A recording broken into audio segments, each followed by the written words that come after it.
영화타는 기자입니다. 오늘은 제가 전혀 다른 영화 두 편을 소개해드릴까 합니다. 오늘 소개해드릴 영화 역시 전 두 편 다 정말 재밌게 잘 봤습니다. 하지만 역시나입니다. 취향이 극단적으로 나뉠 만한 작품이기에 감상에서도 그리고 오늘 영상에 대해서도 반드시 뚜렷한 호불호가 나뉠 작품들입니다. 두 편 가운데 한 편은 정말 두 눈을 질끈감게 만드는 끔찍함이 있습니다. 나머지 한 편 역시 두 눈을 질끈감게 만들지만 너무 웃겨서 두 눈이 질끈 감겨버립니다. 영화 늑대사냥 그리고 정직한 후보 2입니다. 지금부터 소개해드리겠습니다. 늑대사냥, 김홍선 감독의 신작입니다. 김홍선 감독은 공모자들, 기술자들 그리고 변신까지 충무로의 장르 마스터라 불리는 연출자입니다. 김홍선 감독의 작품들을 보면 전부 다 상당히 영화적입니다. 이 말이 뭐냐? 굉장히 꾸며진 듯한 수위의 영화들이란 얘기입니다. 분명 현실에 기반을 둔 얘기인 것은 맞는데 그렇다고 하기엔 그 수위가 너무 강하다는 겁니다. 그래서 김홍선 감독의 영화들은 실패를 하진 않지만 그렇다고 뚜렷하게 큰 성공을 거두는 작품들도 많진 않습니다. 이건 다시 말하면 상당히 두터운 마니아층을 형성했다는 얘기이기도 합니다. 김홍선 감독의 영화는 그래서 그의 팬들에겐 언제나 선물꾸러미 같은 느낌으로 다가왔습니다. 이번엔 도대체 얼마나 더 어떻게 끝까지 이 영화가 달려갔을까 싶은 거죠.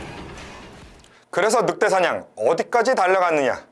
단언컨대 이 영화, 제가 영화 기자를 해온 20년이 넘는 세월 동안 이 영화보다 더 강한 수위의 한국 영화는 본 적이 없습니다.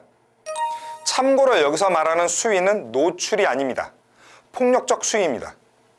늑대사냥은 국내에서 동남아 지역으로 도망친 강력 범죄자들을 거대한 컨테이너 선박 프론티어 타이탄호로 국내로 이송해오는 과정 속에서 발생한 사건들을 그립니다. 우선 이 얘기 실화가 모티브입니다. 저도 놀랐습니다. 하지만 실화에서도 이 정도의 끔찍한 사건이 벌어진 건 아닙니다. 단지 모티브가 된 건 동남아 일대로 도망을 친 범죄자 40여 명을 국내로 이송해오는 2017년 사건을 따온 것뿐입니다. 당시에는 배가 아닌 비행기로 이송을 해왔는데 범죄자들이 얌전히 국내로 이송이 돼 왔다는군요. 그럼 늑대사냥 어느 정도냐? 우선 피가 정말 많이 나옵니다. 주연 배우 장동윤이 뉴스토마토와의 인터뷰에서 밝힌 내용에 따르면 감독님이 말씀하시길 한국 영화 사상 가장 피값이 많이 들어간 영화다 라고 하셨답니다. 영화를 보시면 아시겠지만 피칠갑이란 단어가 무색할 정도입니다. 정말 어마어마하게 나옵니다. 이 영화를 보시면 붉은색 트라우마가 생기지는 않을까 싶을 정도입니다. 전 지금도 제 코에서 피비린내가 나는 듯합니다. 피도 한두 가지가 아니랍니다. 각각의 씬에서 사용 용도에 따라 3가지에서 4가지 정도로 제작을 했고 이 중에는 직접 먹어도 무방한 피도 있답니다. 참고로 장동윤의 말에 따르면 감독님이 일부러 먹어도 되는 피에는 홍삼 성분까지 많이 넣었다고 했었다 합니다. 촬영 도중 배우들이 피로해할 것을 우려한 배려였다는데 진짜인지 아닌지는 감독님만 아실 것 같습니다. 피가 많이 나오다 보니 정말 많은 캐릭터들이 죽습니다. 제 기억에 전쟁 영화를 제외하면 이전에는 당연하고 앞으로 나올 어떤 장르의 영화에서도 늑대사냥보다 더 많은 캐릭터가 죽는 영화는 존재하지 않을 것 같습니다. 그럼 캐릭터들이 죽어야 하는데 어떻게 죽느냐? 상상할 수 있는 모든 방법이 다 동원됩니다. 칼은 기본이고 총, 도끼, 여기에 이빨까지 등장합니다. 그리고 찢고 터뜨리고 아무튼 보시면 압니다.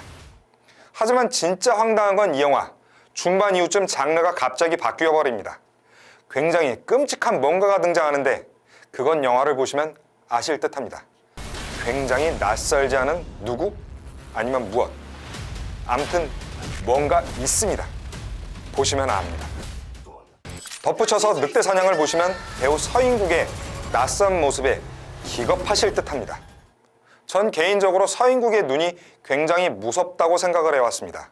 실제 인터뷰에서 제가 대놓고 물어봤는데 정말 그 눈빛 때문에 어릴 때는 동네 형들한테 많이 맞기도 했다고 합니다.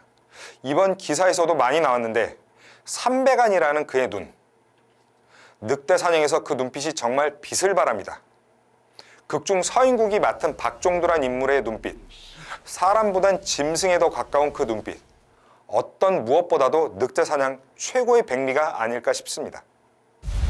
필리핀에서 검거된 한국인 범죄자들이 국제 화물선을 통해 부산항으로 호송될 예정입니다. 여기 한국 가고 싶은 사람 있어?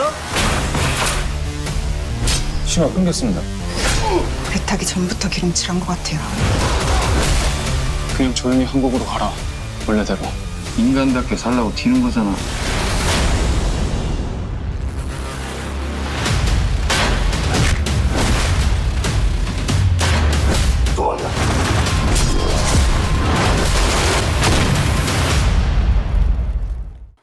두 번째 영화는 정직한 후보 2입니다. 2020년 2월 코로나19 팬데믹 초기에 개봉해 당시 153만 관객을 끌어모으며 선전했던 영화의 후속편입니다. 1편은 지금도 시기를 잘못한 영화가 아닐까 싶을 정도로 아쉬움이 많았던 작품입니다. 정말 코로나만 아니었다면 153만 이상의 관객 수를 기록하지 않았을까 싶었을 정도로 코미디가 강한 영화였습니다. 주연 배우 라미란의 원맨쇼가 거의 끝판왕에 달할 정도로 웃음이 강력했던 정직한 후보였습니다. 그런데 2편이 나왔습니다. 라미란의 여전한 존재감, 이번에도 그대로입니다. 하지만 이번 2편의 치트키, 단연코 김무열입니다. 라미란마저도 긴장하게 만드는 김무열의 코미디, 정직한 후보 2의 예비 흥행 폭탄 뇌관입니다. 정직한 후보 2, 1편이 삼성 국회의원에서 서울시장 출마에 나선 주상숙이 거짓말을 못하는 저주에 걸리면서 벌어지는 얘기를 그렸다면 2편은 1편에서 낙선 후 고향 강원도로 낙향한 뒤 벌어지는 얘기를 그립니다. 낙향 이후 평범한 소시민으로 살아가던 주상숙에게 어느 날 정계 복귀에 천운이 찾아옵니다. 강원도 동해 앞바다에서 해녀로 살아가던 주상숙이 우연히 사고로 바다에 빠진 청년을 구하면서 반전 이미지를 얻게 됩니다. 이후 주상숙은 강원도지사 선거에 출마, 당당하게 당선이 됩니다. 문제는 1편과 마찬가지입니다. 거짓말을 밥 먹듯 숨쉬듯 하던 정치인 주상숙을 혼쭐내던 진실의 주둥이가 다시 찾아왔습니다. 그런데 더 큰 문제가 생겨버렸습니다. 이번에는 주상숙 혼자가 아닙니다. 이번 영화 속편, 즉 2편입니다. 그래서인지 진실의 주둥이도 2개가 됐습니다. 바로 그의 단짝 보좌관 박희철입니다. 정직한 후보는 1편과 마찬가지로 2편 역시 배우들의 장기를 보는 영화입니다. 연출도 중요하지만 사실 정직한 후보는 1편과 2편 모두 감독의 영화라기보다는 배우의 영화에 가깝습니다. 라미란의 원맨쇼에 가까운 활약은 1편에 이어 2편도 마찬가지입니다. 예측이 가능하지만 예측이 되는데도 불구하고 웃음이 터져 주체를 할 수 없는 상황을 만드는 게 바로 라미란의 힘이자 능력일 듯합니다. 그래서 이번 속편에선 앞서 언급한 지점, 즉 진실의 주둥이를 하나 더 늘립니다. 바로 배우 김무열이 연기한 박희철 보좌관입니다. 배우 김무열을 잘 아는 분들이라면 그의 진짜 심성과 성격을 잘 알고 계실 겁니다. 너무 착하고 너무 여린 사람이라 굉장히 놀라울 정도입니다. 뭐가 놀랍냐고요? 김무열의 필모그래피를 보면 아주 악랄한 악역을 연기한 게 몇 편 있습니다. 대표적으로 데뷔작 작전, 그리고 얼마 전 개봉한 보이스, 이후에도 강한 배역들을 정말 많이 했습니다. 개들의 전쟁, 기억의 밤, 인랑, 악인전 등. 김무열의 연기는 이상할 정도로 강한 배역을 맡았을 때 굉장히 두드러지는 경향이 있는 듯 했습니다. 실제 김무열도 악역을 맡고 난 뒤에는 주변에서 자신을 좀 무서워하는 듯한 느낌도 많이 받았다고 합니다. 근데 김무열, 사실 찌질하고 코믹한 연기에서 이 배우, 제 기준으론 국내 거의 탑3 안에 들어가지 않을까 싶습니다. 이번 정직한 후보2에서 선보이는 김무열의 코믹하고 찌질하면서도 상황을 쥐고 흔드는 연기. 아마 극장에서 웃고 또 웃다가 옆자리 관객에게 민폐 끼치실 상황 많이 만들어지실 겁니다. 감안하시고 이 영화 보시기 바랍니다. 이번 정직한 후보2의 진짜 숨은 치트키, 김무열을 주목하시면 됩니다. 이 판에서 주상숙은 끝났대요. 소생 불가. 저 뭐야? 청년의 목숨을 구한 이 여성의 정체는 주상숙 전 국회의원이었습니다. 우리 누군지 알겠어? 기생충, 투기꾼. 왜 이러지? 여기 앉으면 어떤 기분인가 해가지고. 대통령님께서 나를 뵙고 싶어 하십니다. 의자가 참 좋네요. 국민의 혈세인가? 그게 도발에 대비해 어떤 준비를 하고 있나요? 이번 북측의 도발로 철저한 준비 태세를 해봤자 전쟁은 안 나요. 어차피 다 거짓말. 제 머리는 말이 막 똥처럼 나오는 그런 기분. 때문이지. 말 안 하고 살 수 있을 거야.